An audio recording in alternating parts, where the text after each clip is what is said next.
Gangster সিনেমার ইয়ালি গানের সুরে একটা সময় গোটা বিশ্বকে মুগ্ধ করা জনপ্রিয় কণ্ঠশিল্পী জুবিন গর্গের জীবন থেমে গেল সিঙ্গাপুরের নীল সমুদ্রে। শুক্রবার ১৯ সেপ্টেম্বর স্কুবা ডাইভিং এর সময় ঘটে যাওয়া মর্মান্তিক দুর্ঘটনা কেড়ে নিল তার প্রাণ। এর মাঝেই জুবিনের মৃত্যু নিয়ে তার স্ত্রী গরিমা গর্গের দেওয়া নতুন তথ্য আবারও নাড়িয়ে দিয়েছে ভক্ত ও শ্রোতাদের মন।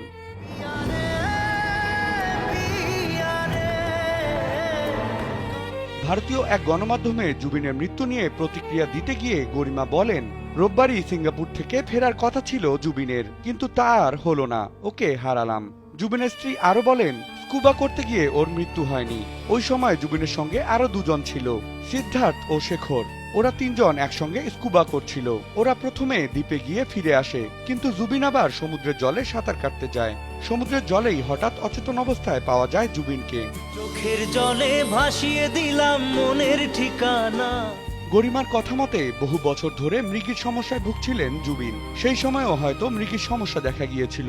বন্ধুরা ওকে হাসপাতালে নিয়ে প্রাণে বাঁচানোর আপ্রাণ চেষ্টা করেছিল, তবে শেষ পর্যন্ত তাকে আর ফিরিয়ে আনা সম্ভব হয়নি।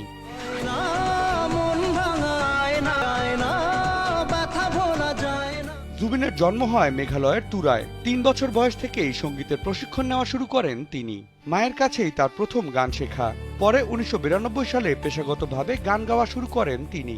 ২ দশকেরও বেশি সময় বিটাউনে গান গেয়েছেন তিনি। বলিউডে জুবিনের গাওয়া শেষ গান ক্রিশ ৩ সিনেমার দিল তু হি বাতা। এরপর আর তাকে কখনো বলিউডে গান গাইতে শোনা যায়নি।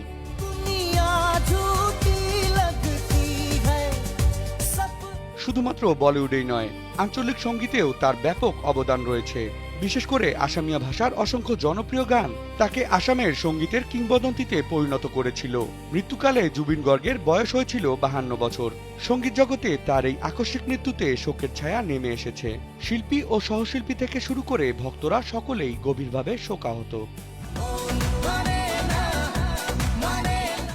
বিনোদন ডেস্ক, কালবেলা।